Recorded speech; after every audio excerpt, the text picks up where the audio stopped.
सी पूछे छोटा की नदिया हो ना, नदी कैसे आई ससुर तोहारा हो ना।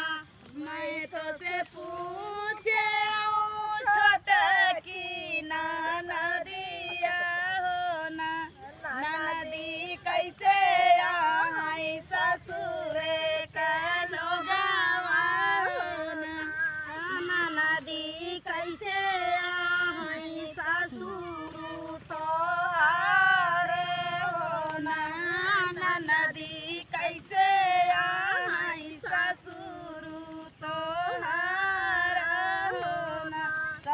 ये फिर सिखावा एक लाइन पूरा। मैं तो सी पूछे छोटा की नदिया हो ना, नदी कैसे आई ससुर तोहारे हो ना।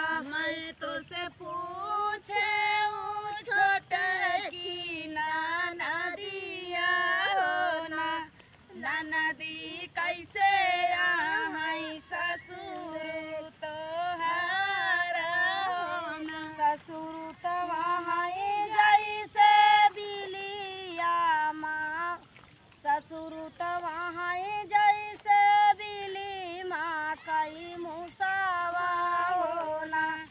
वही ताऊ खोदी डाराई खेता खारी हनामा हो ना। जैसे बिलिया रे मुसावा हो ना, वो तो खोदी डाराई खेता खारी हनामा हो ना। सुत वहाँ जैसे बिली माँ कई मुसावा हो ना, वही तो खोदी डाराई खेता खारी हनावा हो ना।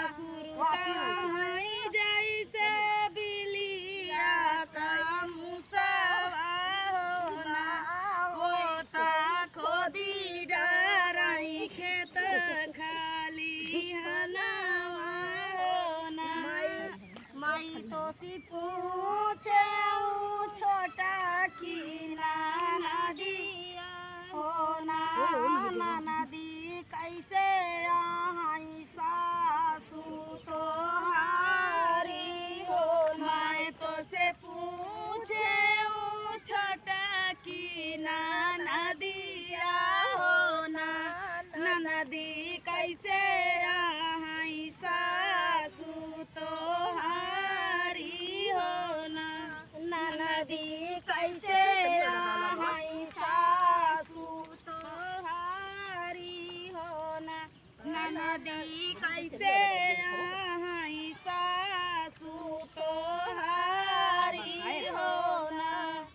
सासु तहाँ जैसे गंगा से जामुनावा हो ना, वही ताऊ छीना में सूखेली छीना में साऊ छीना में बहेली छीना में सूखई हो ना। सासु तो वहाँ जैसे गंगा से जमुनावा हो ना, होता छीना में बहेली छीना में सूखई हो ना।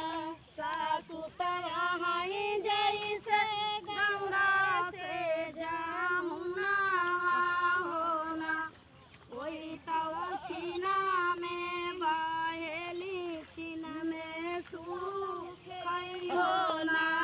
वो तो छीना में बहेली छीना में सूखई हो ना, वही तो छीना में बहेली छीना में सूखई हो ना। वो तो छीना में बहेली छीना में